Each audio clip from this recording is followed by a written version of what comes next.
Jesus.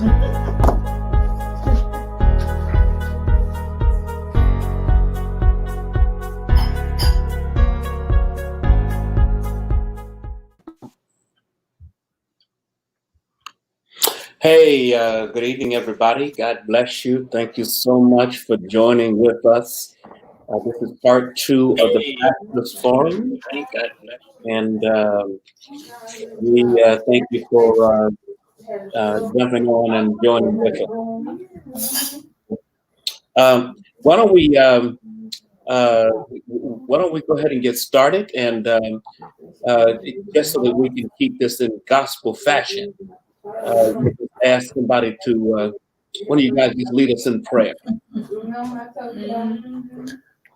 Yes, sir. Yes, sir. I'll be delighted. Father, we just thank you for this day and for allowing us to have a productive day. And we ask now that you, Holy Spirit, will just guide our conversation tonight, and all who are sharing and viewing and taking the time to be a part tonight will receive and be blessed from this conversation and this dialogue. Holy Spirit, we yield to you and we submit to you. So lead us and guide us now. In Jesus' name, amen. Amen. Amen. Good evening and welcome to part 2 of this Pastors Forum. Our subject is ministry in this post-COVID-19 era. I am joined again by Bishop John Eric Guns, Senior Pastor of St. Paul Church in Jacksonville, Florida, and Dr. Sheridan Nelson, Senior Pastor of Abyssinia Baptist Church in Norfolk, Virginia. And I am Jeffrey Van Guns, Senior Pastor of Second Calvary Baptist Church in Norfolk, Virginia, where I have had the distinct honor of serving for 37.5 years. And in all of those 37.5 years, I've never seen a year like this. We closed last week's session talking about the 12 biggest mistakes pastors and church leaders have made throughout this pandemic. And one of the things that we realized that this is a season when we have to begin to think differently about ministry. Every day somebody is asking me, what do I think? What do I see? Where do I see the church going? And my response is always something similar to this. We have to begin to redirect our ministries into new areas of ministry. So it's a time for rethinking what it is that we're doing, refocusing our congregation, our ministries, our vision, our leaders, retooling, and getting some new skills, reorienting our ministries toward new opportunities. We're living in a very precarious situation. The numbers are going up. I don't know if they're going up where you are, Bishop Gunn, but just yesterday in Virginia, we hit an all-time single-day high in terms of infections. And so COVID-19 is raging across America. So Bishop Guns, what are you telling your members about the COVID-19 virus, the vaccines, and other protocols? What are you saying to your people right now? Well, I think, first of all, it's good to be a part of this again. And we do want to encourage everybody to share and invite, encourage pastors to jump on, and those who are connected in any way to the church. I think honestly, what I'm saying is let's just get through this time. Let's get through this time. Let's pay the price. Let's be safe. There's no reason to put ourselves at risk.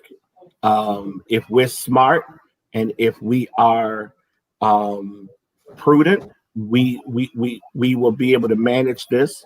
I think the other thing is I'm really calling our church to be more creative tonight. Just tonight, we normally do our Thanksgiving to remember revival, and tonight we had Cynthia Hale, who from Atlanta, who preached for us tonight virtually. So we're just staying true to who we are. we haven't made any adjustments in terms of calendar. In fact, we've been incredibly more creative. And so I'm telling people to be safe. When the vaccine comes out, I'm probably going to be one of those people who take it. And so, everybody has to make their own decision about that. But I think most importantly, we need to be safe, and we need to be wise, and we need to be prudent. And the numbers are going up in South Dakota, North Dakota. They're going up in Wisconsin, all these places. They're going up in Montana, all these places where folks said it wasn't going to happen. It is happening. So this has nothing to do with color or party affiliation. It is where our country is. Mm-hmm. So Dr. Nelson, what are you saying to your members about the virus, the vaccine, and other protocols? What do you? Just in the State of the Church video that I did just today, we sent out we normally have been doing them periodically, and just in that video today, with the Dr. Guns, with the numbers that you just mentioned here in Virginia, with those record numbers we just experienced, on the video that is going to go out in the next day or two that I just recorded today, I again echo to our congregation, we just need in this season to err on the side of safety. We need to err on the side of safety. And if we're going to make any errors in some of our decision making, or whatever the case may be, let it be on the side of erring on the side of safety. I've also been saying, as it relates to the vaccine, and wearing masks and taking all of these precautions, that we need to use just good old fashioned common sense that God has given us, and also operate in faith. For me, they both live in the same house. And so the common sense in terms of all of the science and understanding the science and paying attention to that, and adhering to that, as well as operating in faith and being hopeful that, God is going to see us through this, but we got to house those. They're housed in the same in the same space. And as far as our ministry operation and ministry in this season, our motto has been, we're not making excuses, we're just making adjustments. So we just got to do everything we've been doing, but we just got to do it differently, and more creatively and more innovatively. But we're not going to use the pandemic as an excuse for us not to have impact in the 757 and in our communities and abroad. Well, I think that's really very powerful. Let's not pay the price, not making excuses, making adjustments. One of the things I'm saying to our members is that every decision that we're making for 2021 is based upon where we are currently sitting. The news of the vaccine is really very encouraging. 3 possible vaccines that's going to make a huge difference in the life of people in this country and around the world. There are a lot of conspiracy theories that Black folks have about vaccines and medicine and the like. Right. What I have encouraged our members to do, and I encourage people everywhere, first start with a flu vaccine. You want to take a flu shot this year and every year, because the last thing you want to have are 2 viruses circulating in your body. The flu vaccine is going to give you some protection against one of them. When they come out with the COVID-19 vaccine and it is available, I would encourage, and I know that there are pastors, listen, there are pastors who are saying, I'm not going to take it. I'm not going to encourage my members to take it. I don't think it's going to be safe or anything like that. But these vaccines have been rigorously tested. And I think that you would do well to take it. So when they call my age group, and they say everybody who's over 70 and Black, you can line up. You're gonna be in the line. I will be in the line. You're gonna be in the number. You're gonna be in the number. I'll have my wife in the line. I've got to do whatever I can to get back to my life and get back to being able to travel to do my mission work and all of that. So, we just gotta get back. So when we think about where we are today, and you think about the ministry, and we've been talking about these things over the last couple of weeks, and I think we want to dive a little deeper into some of these things. What is the world is changing, and we talked a little bit about that last week. What is changing in the world we live in, and how are these changes impacting? That's right now impacting, and how will they impact what we do going forward? The world is changing. I mean, the world is changing.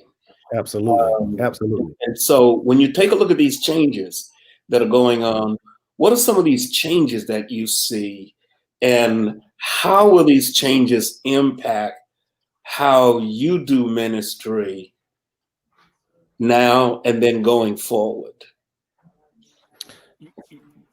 Go ahead, D. Go ahead. Well, we definitely, in terms of the advancement in innovation and technology, and from a very practical standpoint, since this pandemic and since March, we had never been a family that ordered groceries online. But since the pandemic, man, what a refreshing thing it is to go online and Walmart grocery store or Kroger or whatever and put everything in your cart and to just pull up to the grocery store, stay in your car, check emails, watch something on Netflix or whatever the case may be, and they bring the groceries out and put them in the car. I'm never going back. You said never going back. I mean, never going back to the supermarket. I mean, that's funny. Wow. It's like, wow. And now that would have been something I never would have taken advantage of or even thought about doing at the rate that we do it now. And I say that to say, for businesses and organizations and corporations that are going to survive going forward, they are definitely going to have to embrace technology and innovation at a whole nother level if you're going to be relevant.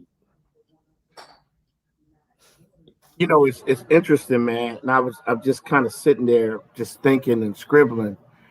That question's deep for me, because I think what's really never gonna go back. I don't think I'm gonna ever go back to. How can I say this? I don't think I'm gonna ever go back to seeing church the same way. I think that my personal understanding of church, and I was even having this conversation yesterday with our servants team, is that stuff like like a membership has changed for me. The concept of church membership has changed because people have spent 9 months not being what we would typically call church members. I mean, our whole criteria for what we say active membership is attendance and da-da-da-da-da, and that's out the window. Absolutely. I mean, so I think the thing is, I can never go back to using the same nomenclature and the same metrics for defining ministry success. I now am looking for ways to define ministry success so that I'm not handcuffed by an antiquated interpretation of what church should be doing as much as what church should look like. I give an even better example. A lot of churches are still doing the bags and the baskets and everything for Thanksgiving giveaway. I think that's good, but this year we went to a grocery store and we gave out gift cards, and we only did 50 this year. Typically, we've served 500 families, right? And all that kind of stuff. But this year we served 50 families with gift cards. And what was so deep, D and Van, is the fact that we were in the parking lot of the grocery store. People came up, we gave them the we gave them the gift card. My fraternity, the best fraternity in the world, right there, Jeffrey Guns. My fraternity, this one, the one that serves people. My fraternity, petty, very petty. My fraternity went partner with us, and people went in and they shopped. And what dawned on me is sometimes when we give people bags of food, we remove their dignity. So this year, people got a chance to shop for what they wanted. Yeah, we gave them the gift card, but they had a chance to shop. So you know what? If they wanted to buy $50 of Czech sodas, guess what? That was their choice.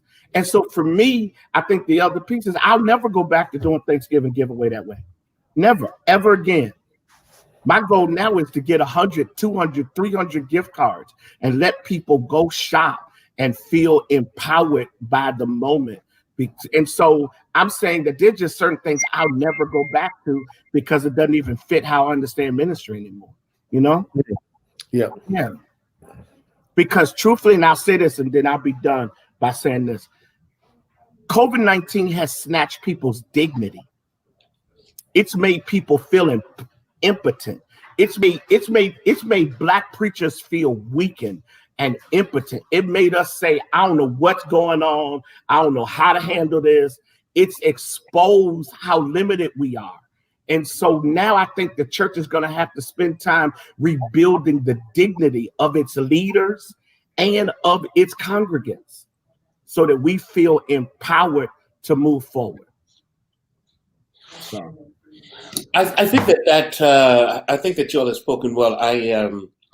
A lot has changed in the world, and I think that one of the things that most of us are going to find is that nothing is the same.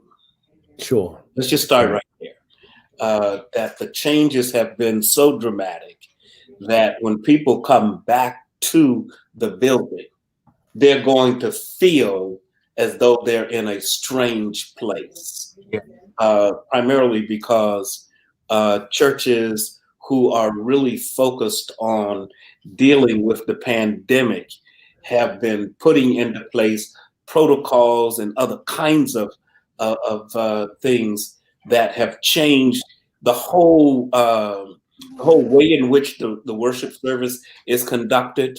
The way that people enter the building, leave the building, and the whole experience will be completely different. And I think that it's going to be important to begin to kind of help people to think and to see the ministry, the church, in a whole different way, maybe embracing a more hybrid model of the church and of ministry. Let me ask you this question, because I think that you are, well, I don't think you are the senior among us. How do you see us helping people manage the difference? I mean, and I'm really asking both you and Dee for my own need. How do you see us helping people manage that that this is different? I think that one of the things that I've been doing is really kind of saying to people that this is a different time, that things are changing, and that we are not, you cannot expect to encounter the same church that you left. For one thing, we don't know who's coming back. That's the first thing. You don't know what that first experience is going to be like, because the reality is that pastors have gotten used to a whole different way of leading and serving and preaching and Sunday. So let's take, for instance, you've gotten used to the idea of recording your service on Thursday, and you've been doing that on Thursdays for 6, 8 months. Now, all of a sudden, you are now faced with the possibility that people are looking to come back to church, but I've been doing this on Thursday, and I've had Sunday to kind of relax and enjoy the service myself. So that's going to be a real adjustment for pastors, or some pastor who's been doing the service out of his dining room or living room or bedroom, or who has not been preached from his own pulpit or her own pulpit in 6 months, 8 months, 9 months, a year. It's going to be a huge adjustment for pastors. And so pastors, I think, have to begin to to understand how they have been impacted by this. That's why I'm a real proponent of pastors preaching from their churches on Sunday, or recording their services from their churches. But it's going to be an adjustment. And I think you have to start to help people to see that. You have to help them, start to talk in realistic terms that things will be different. I've said to people, I don't know when our choir will sing again, because we know that choirs have been super spreaders. Choirs are made up a lot of times of young people, and young people can be asymptomatic. And the fact that they have this vaccine is not an indication that the virus is going to be gone away. It's going to be, I think it's going to be a whole nother year going into 2022 before we really begin to see things come back to normal. Now, just think about that.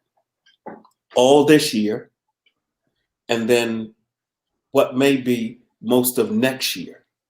It'll be almost a year and a half, and for some people, it may be close to 2 years that they've actually been out of their church. It's going to be a huge adjustment. Right. A huge adjustment. Yeah. And that's going to be the biggest change. I think you have to start to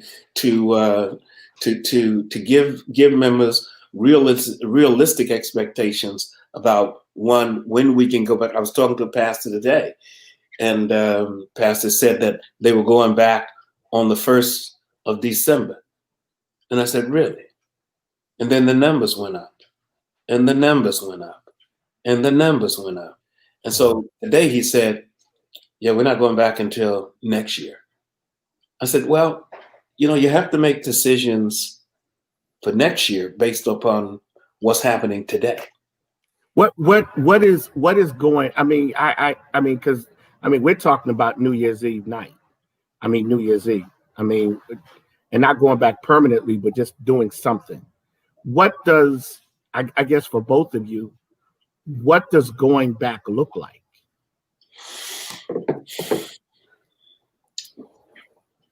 We're all, and what's really deep is we're always talking about going back, but what does that really mean? What are you going back to? Right. First of all, what are you going back to? And good example. I'll be transparent. In the last couple of months, I have not preached from my pulpit. We have recorded, and even this week, last week I preached outside, right, on location somewhere. I saw that. And you know what was amazing? It was refreshing, because I think that a part of our mistake is we've limited our ministries to a facility, and we've lost the capacity to engage. You want to know what really made Saturday for us in terms of the giveaway so amazing? What made the giveaway amazing was we went to the people. They go to the grocery store. We are always telling people come to us. We still telling people come to us. Right.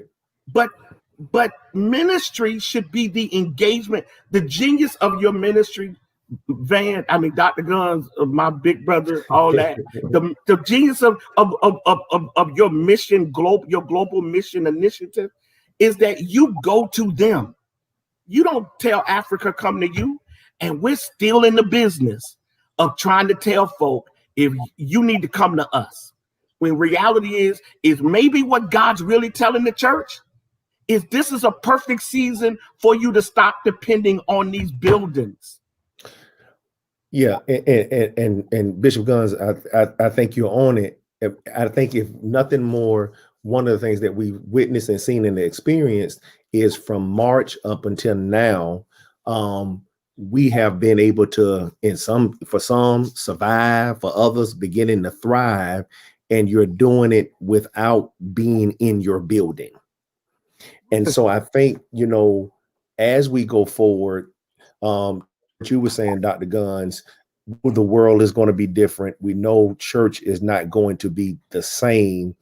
And so I really think for those pastors and leaders in churches, if you're going to be relevant and effective going forward, you're going to have to be preparing for a hybrid type model. Absolutely. And you got to mentally begin to prepare yourself for what my numbers I've been using, 60-40, that 40% of what we will do will be in person. I mean, that's from 40% of in attendance in the space, in the sanctuary, 40% in person, type classes for that remnant and that population, and 60% everything will be digital. And I think we have to mentally, prepare for that. So there are some persons that may be watching and viewing. You've been running, 3-4 multiple services or whatever the case may be. You got to mentally begin to prepare yourself with being okay with one service half full and being okay with that and being okay with that. And the rest is going to be digital. I think that is going to be the new trend, because the traditionalists of what we saw in pre-COVID, who never embraced, church online and digital classes and all of that kind of stuff, they have now embraced it. The person that, some of the thought leaders are now calling the stragglers, who were already on the fence in terms of coming to church twice a month, but now are going to solely become digital members. They ain't got to come to the building no more. They're cool with just viewing online. And so I think we have to begin to psychologically and mentally prepare ourselves for that reality. I know, Bishop Guns, you got some. I don't want you to lose that thought. No. It's interesting because the other day I called my brother. I think it was last night. I called him. We were talking, and he said something about a member, and I want him to refer to that because, and the reason why I want to refer to it is because it really made me think about, like today, we had a funeral service at the church, and of course, Black people are very shrewd, and so they say stuff like, "Well, if you can have a funeral, why can't you have church?" And my response is, now, because I don't want to. So that's kind of really petty, and I get it. But no, in all seriousness, though, Dr. Guns, you said something last night, and about the member who came to service, or the person who showed up, or whatever. Oh yeah. And can you? And the reason why I want you to say that, because I think that I think you're onto something. That whole 60-40 split, I hadn't thought that integral. But Dr. Dr. Guns, can you just share? I mean, yeah, because it messed me up, because I think that it's going to be a lot of people like that. Mm-hmm. Yeah, one of the I was having a conversation with a member who had come to the service, and on any given Sunday morning, we may have a smattering of people who are scattered around the sanctuary. And when I say a smattering, I mean maybe one or two over here, maybe one all the way in the back, and the deacons are there, and so it's a handful of, it's a building that seats 800 people, and you've got 26 folk in the sanctuary. Mm-hmm. And so she had come for the first time, and she said, Pastor, I was in the service, and she spoke to me after. She said, I was in the service, but it was like you were not engaging with me. Mm-hmm. You were looking straight ahead at the camera. And I said, that's where the people are. That's big. D, that statement right there. That's where the That's people where they are. That's where they people- are. When I look at that building, I see 26 people. Wow. When I look at that camera, I'm not physically seeing them, but there are 1,100 people who are tuning in every Sunday. Right. And so I'm talking to them. That's big. I'm talking, and so that's an adjustment. You have to make that adjustment in terms of not necessarily engaging a physical congregation, but a virtual audience, and learning how to minister to them. And I think that one of the things that we talked about was that this COVID-19 environment has really challenged our theology, our preaching, our ability to be impactful with content that is delivered well, that is well thought out, hollering doesn't necessarily sound that great if that's all you've got is a hoop or holler. That's just not going to cut it nowadays. You need to have a little bit more than that. Let's kind of move along a little bit here.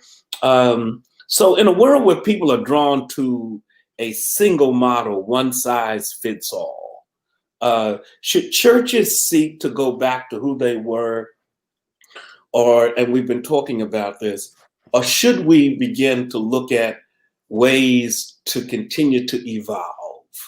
Like God is always doing something new, and so as you think about Abyssinia, as you think about St. Paul, as I think about Second Calvary, the question that I'm constantly asking myself is, what are we evolving to? What are we evolving to? Because I cannot count on what was. I've got to be thinking about who we're going to be, and how do we then, as a ministry, begin to engage the community in different ways. How do we begin to speak to people who are living on the fringe, who are living on the edge, and how do we begin to then think about these millions or thousands of people who are going to be emotionally traumatized and have been emotionally traumatized? When you get people by themselves and you start talking to them, especially people who live by themselves, and even young people who live by themselves, who are really struggling with this whole isolation. And then when they come back to church, how do you help them? And so, as you think about who you are in your church, what are you evolving? What are you evolving to? Dr. Guns, I want to lean into that question by referring back to a Facebook post you did back on May the 11th. And that Facebook post said something. I made notes of it. It said the congregations that desire to be who they used to be will not become the congregations that they need to be post COVID-19. And I think that part right there where it says the congregations that desire to be who they used to be will not become the congregations that they need to be. And I think leaders, pastors, and churches need in this season to be very discerning, very prayerful, coming out, or as we continue in this, even in this hour, to really wrestle with who do we need to be? Who is God calling us to be in this hour? And begin to rethink, refashion, reframe our ministries with that in mind. We're right now personally in the midst of a renovation of our sanctuary, and we'll be next month celebrating 53 years of ministry. The neighborhood in which I serve in, over the 18 years that I have been there, has gone, like many urban areas, through this gentrification. And so now it is a mix. It is not the same drug infested community where there are pockets and remnants, but now it is going through a major gentrification where we actually now have people walking dogs and running through the neighborhood that looks like nobody that I was used to seeing 18 years ago. And so we're going through that. And so now the question I'm prayerfully asking and engaging leaders is, who is God calling us to be now? And what does ministry look like now for us? And who do we need to be to this community, to our city, post pandemic? So even with the renovation, I think it is not just about coming back to a sanctuary, filling it up every Sunday and every week, but now how can we repurpose this building to serve our community? Mm-hmm. So what are some of the community needs that I can now begin to use our facility to better serve and engage our community and to have greater impact? We've already discovered that we don't have to be in it to do church. It can be used for other things, right? And so we got to begin to repurpose these buildings and to begin to become greater stakeholders in our communities and to serve our city in greater ways. And so we have to begin to rethink through that in light of everything that we're experiencing now. Go ahead, Dan. No, I'm just listening and to the whole matter of rethinking and repurposing, because that just kind of opens up a whole nother area of conversation. And so I kind of frame these in the form of questions. For instance, how will we increase member engagement? Can you know? It's interesting. First of all, I love the language D of repurposing. Yeah. Okay. Okay. I think personally, and this is kind of where I've come from Saturday, where I was really asking some really tough questions, the same questions you just raised. I've been asking really intensely since Saturday, and so I am discovering that I think three things. Here's the first thing. I think we need to liberate ourselves from the antiquated concept of membership.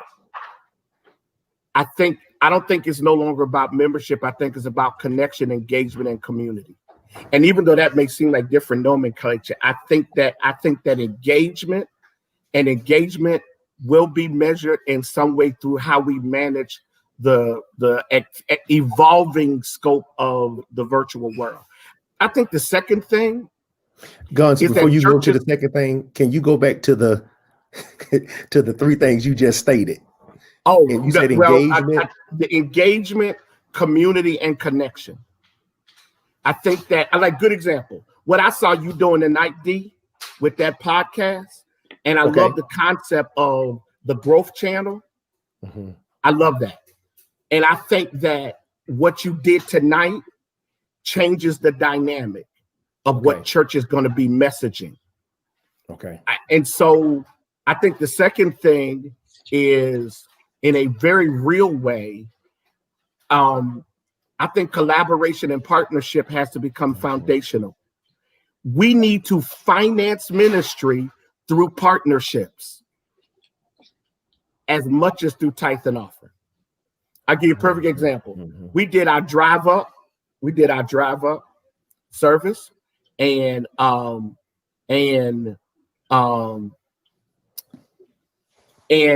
the cost for the sound system was a certain cost. We had a law firm underwrite the cost of the sound system for the drive up service. Most of us in ministry have been the funder. Now I think we need to create within our churches and within our city relationships with businesses and with other entities that can help us expand our work. So I think we got to become more engaged in partnerships and collaboration. I think even our nonprofit work can no longer be us doing it. I think we have to figure out, right now we got a program called Bridging the Gap, where we're dealing with African-American males and the police. And we've got Bethune-Cookman academic partner. We've got Duval County Public Schools. We got Jacksonville Sheriff's Office. And what I'm discovering is that I can't fund the program at the level it needs to be, but the Jacksonville Sheriff's Office can. And Bethune-Cookman can bring the academic level that I can't bring, because I need to have data so that I can legitimize this program being done all over the country. The church has the church has existed in this isolation, and now we must become engaged in the world without becoming the world we're engaged in. That's interesting. Let me kind of jump in because I want to boy, we got a lot of stuff to get to. I know. And I don't know. I mean, we might have to have a part 3 to this because we just got a lot of stuff to get to. Collaboration, partnerships. Can I add one more to that, Bishop?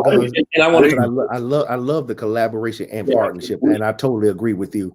I want to add one more in terms of mergers. Yes, D. Yes, that the African American church needs to really begin to look innovatively and creatively at church mergers. Yes.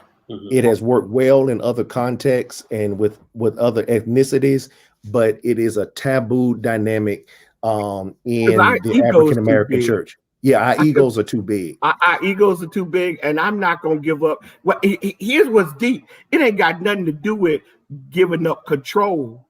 It's I don't want to give up my Sunday to preach. Okay, who gonna preach? I mean, but you know what's crazy though, and I think Dr. Guns, Dr. Nelson, we need to do this. We need to give it about 60 days and then come back and do an assessment of how many churches are now vacant in our communities, in our city. Church buildings are about to become prime real estate because they're going to be vacant. Because churches are dying. And churches ain't going back. And there's a large demographic of pastors, that will not have the energy and strength to deal with the post-COVID church reality. They're going to quit. They already quit. They just ain't told their people. That is true. That people pastors are having these emotional breakdowns and are just simply feeling overwhelmed because you can't do ministry every day. I had a pastor told me he was just tired of giving out. Just to kind of pick up on something you all were saying and something that we've been doing in collaboration with Walmart for the last 5 years. And that is giving out Walmart. We get a grant from Walmart to buy gift cards. And so Walmart gives us the money. We in turn buy gift cards from Walmart, that we then give away to families and communities for the purpose of things. But collaboration, partnerships, these are very powerful words. Let's just talk a little bit about messaging. Because we don't want that to get lost in the conversation, and messaging. And when I talk about messaging, I'm talking about it on several levels. There is the message that we send in terms of the viability, the vibrancy of our church, that we're still functioning, So there's that message, all right? That we're still a vibrant, vital part of the community, you know, by simply being open, by simply having things going on, by simply doing things that we don't want people to think that we are closed. The other message, the other level of this message is the message of the gospel. Social media has opened up a cacophony of voices who proclaim a disparate message that in many ways taints the gospel. I don't like to call names, but the person who was calling angels from Africa during the election, that angels are coming from Africa, that in and of itself, and these are Christians, that in and of itself is an absolute distortion of the gospel.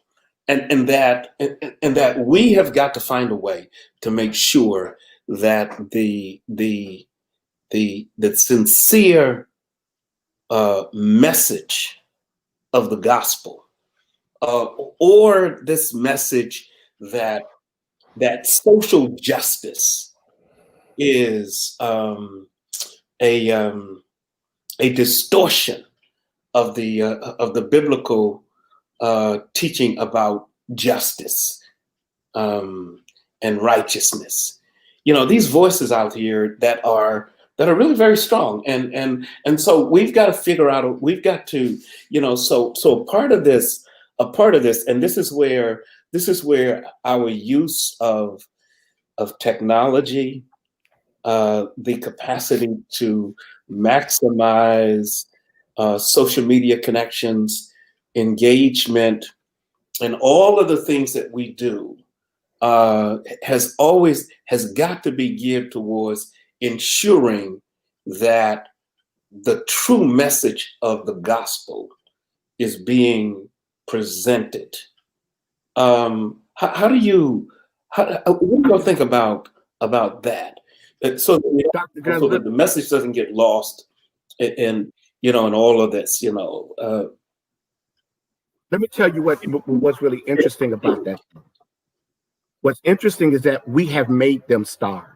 The Black church has. Mm-hmm. We are partly to blame for that, because we have made people relevant who, if we were not driven for a season by celebrity and the need to finance offerings. Okay, let's keep it real. We were inviting people because we wanted to make money off of gifts. So we invited who we thought would pack a church and make some money. I ain't saying everybody, but there were enough people who made folks stars. And then what we discovered, and here's the fact, we discovered we were harboring racists who were pimping us. And then they showed us under Donald Trump that they were never really committed to who we were. They were always committed to the use of who we are. And so I agree with you 1,000,000%, because I think the other thing that's really come out of this pandemic, and maybe it's going to save us, is that it has exposed preaching. Oh God. It's exposed preaching. So Dr. Guns, when you talk about messaging, man, you are, because I've always told you, and I'll go public. I've always said that my big brother, and it's always interesting to call you my big brother when I'm bigger than you physically. My big brother, well, in terms of whatever, my big brother is probably one of the most effective preachers and one of the most amazing preachers I've ever heard. That my commitment to preaching is partly inspired by you. No ifs, ands, or buts about it. You taught me the value of introductions. You taught me the value of integrity in the pulpit. Yeah. And most guys Most men and women, I'm not gonna say most, some men and women today, there's no vetting process. Negroes are gonna be launching churches because of the pandemic, because they go online and they got a mic and they're gonna have about 10 people who like them, who like their stuff, and they're gonna think that they can start an online church. So a part of what has happened is the church has no vetting process. We used to, our dad would go around, and if somebody wants to start a church, you had to go through the council, right? Yeah. Get ordained. They don't even do that no more. Jokers start churches and they go get a spiritual covering who they pay a tithe to, but they don't pay accountability to their development. And so I think a part of this problem is the Black church made some people stars, and now these jokers turned on us. Sister Girl went and got angels from Africa to keep a racist in the White House. Do you think angels was coming from Africa? First of all, why you ask angels from Africa? Why you ain't ask angels from Denmark? They ain't got no angels in Denmark. They ain't got no Russian angels. Why they got to come from Africa? So I think you're dead on it. And I do want y'all to know that like people are all in the thread talking about part 3. Wow. So I want you to know people are asking for part 3. Our numbers have gone up and the comments are stupid. It's crazy. So I'm like this. Docs, y'all know. I think at the end of the day, every doctor needs to be certified. We need to stop. We need to start demanding that people go through some process. You know, one of the things that I'm doing now with my preachers, with the preachers in the church, is I'm teaching them about biblical hermeneutics. The importance of being able to, Paul told Timothy, he said, study to show yourself approved, due diligence to study, to be able to rightly divide, rightly teach, rightly interpret, rightly apply the word of truth. And so part of the whole issue with messaging is that most of many preachers today don't know how, one, to read and study the Bible. That's first thing. And so we're doing, I'm doing a year-long study with them on interpretation, how to read, how to interpret, how to apply the scriptures, because they're teaching my people. Absolutely. If you can't make a biblical text, and this is the problem with messaging, and you see this throughout social media, that you cannot make a biblical text mean to you what it never meant. And so a part of this messaging piece, it comes on several levels.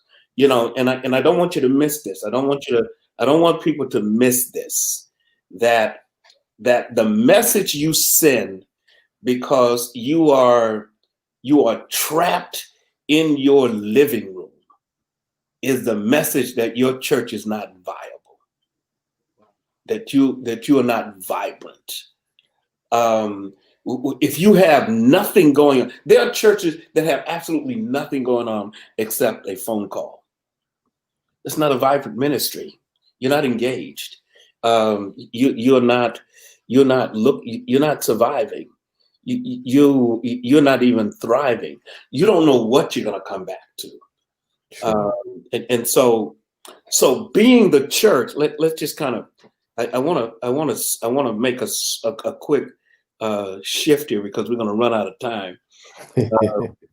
And I guess we'll have to have a part 3. We'll just, you say the comments. I can't see the comments, but evidently there must be a lot of people commenting about this, and I hope that people are being helped in some way. But just think about this for a moment. and just think about your own ministry. What are the kinds of investments that you're having to make now in order to ensure that your ministry and I guess the only way to say that is not that the investments that you're making are going to help you in the future, but those investments are helping you right now.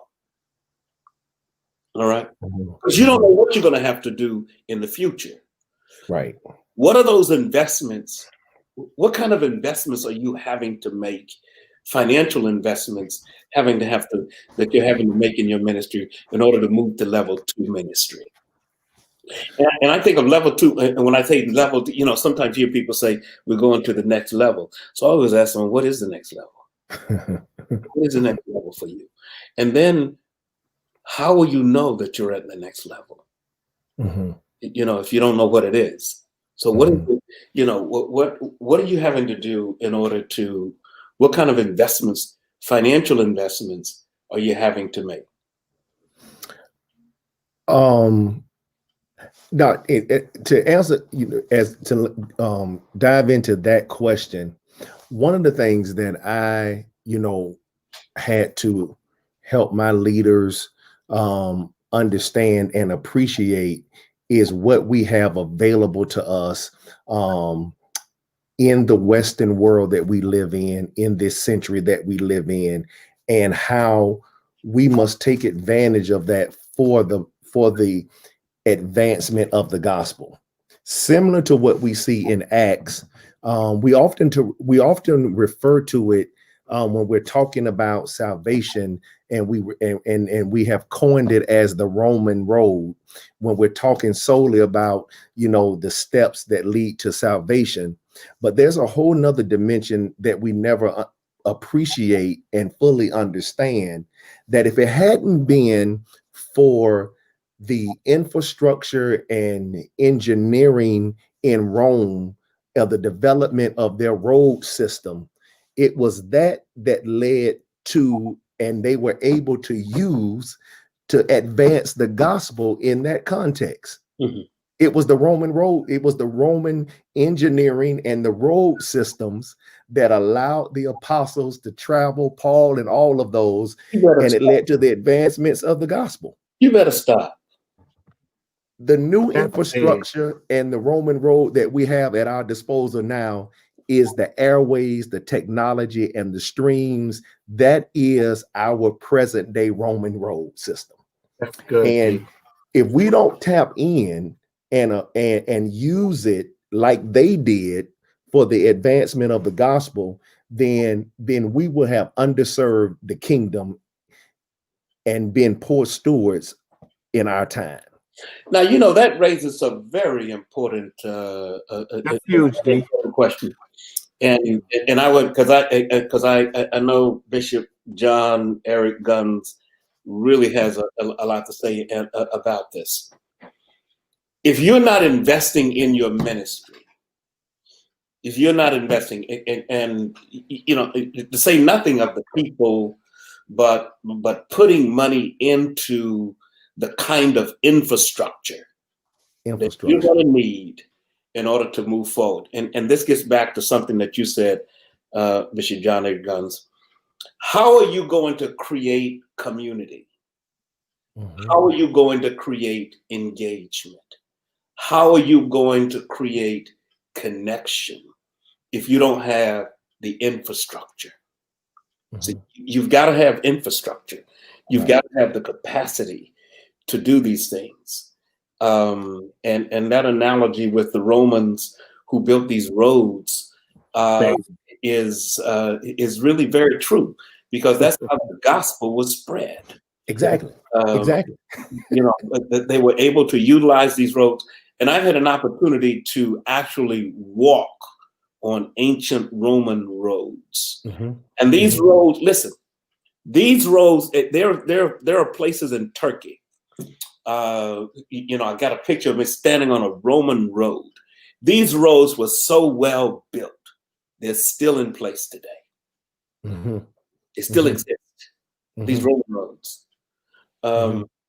So Bishop, just talk to us about investment in infrastructure. First of all, I know our time is running out, so I think we ought to just commit to a part 3 for next week, because it's just, I mean, the demand is there. So I'm just suggesting. So first of all, that's just way too much for one person. So I'm offended that God let you see that before he let me see it. So I'm going into my prayer closet, very envious and petty, because that's amazing. I think the first investment you need to make are in people who have a desire to be experts in the field of technology. Okay. I think you got to find those people that either you're going to invest in making them better, or you need to hire people who are already ready to do that. We started talking online connection, Pastor, a year ago. And so we hired Elder Ray Routson, who is our online connection pastor. And if it wasn't for Ray, we would have drowned. We would have drowned, because what Ray did was he augmented what we already had in hand. And then, of course, for years, we had a communications director who was managing some of our other stuff, like flyers and all that kind of stuff. And then there was a need to shift. So I think the first investment is the investment of the investment of personnel. And then I think you have to reinvent your team to match the new Roman road. Because I think the other mistake we're making is that we don't really need receptionists as much as we need people who can manage social media. Now, if they're willing to be trained, they can keep their job. Wow. Yes, sir. So you're saying then that there needs our church staffs are antiquated. They're not built for what D just said. Yes. They're built for the church that answers the phone call of the lady who didn't get her Thanksgiving basket. They're not built for the person in California. Right now, we got a pastor on from California. Right? They're not built for the pastor in California who wants to rethink how they approach ministry. So let's explore this a little more. Now, it's 10:03, so we only got a couple of more minutes. I know. We only got a couple more minutes. This is because this is just so critical, and I think that everybody who's a pastor, you need to understand that at this moment, this season, and I think that these two pastors have really expressed it quite well. The analogy of the Roman road and the amazing Romans, and then the idea of investing in people who have, and I'm going to add the word, who have a passion. And that's first. Who have a passion for technology. I got a young lady. Her name is Lachelle Curry. She's our elder of innovation and technology. Has done a phenomenal job. In fact, I attribute to her the capacity to have saved us from mediocrity. Most churches, sometimes a lot of churches are like the NFC East. Really? You gonna talk about my Cowboys like that? I'm not gonna talk about Cowboys. That's what we gonna do. We were doing good, but go ahead. That's fine. Go ahead and finish your thought. Cowboys. No, finish your thought. Finish your thought, dog. Finish your thought. I'm talking about the whole conference. Whatever you go say, I'm gonna say amen to, because you are dead on it right. I'm talking about the whole conference. Yeah.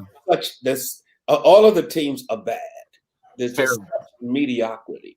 Terrible. That when you compare them to the other divisions, the other football divisions, they look, they look like they're a JV league. And so when you look at churches, you can tell churches that are making the investment in people, in time, in equipment, because you see the incremental steps of improvement, of advancement in the use of technologies. You can hear it in the sound, you can see it in the video quality. You can see people who are intentional about what it is that they're doing. And on the other hand, those who are still doing the same thing and still playing music from their phones, saying that this music is not mine. I don't own the rights to this music. It is not mine. Those are the ministries that, while everybody's, eventually, those who have failed to make the investment,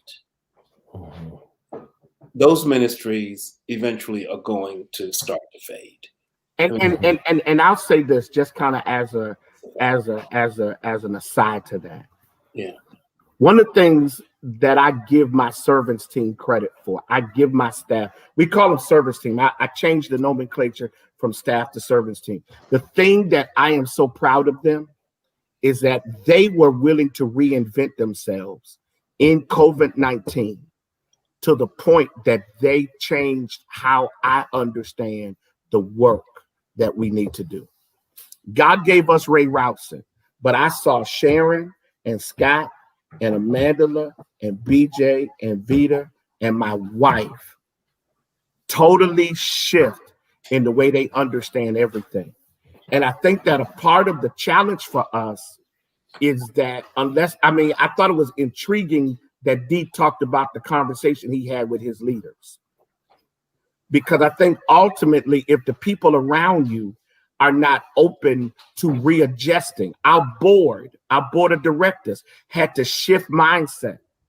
Our leaders have had to shift mindset. Our music coordinator learned to do video. So now we do our worship is done on location around the city, and our worship coordinator is the one that's doing the recording. If you see any of our music on Sunday, Gina Sapp is doing the recording. We've had to make adjustments. Amanda was doing flyers.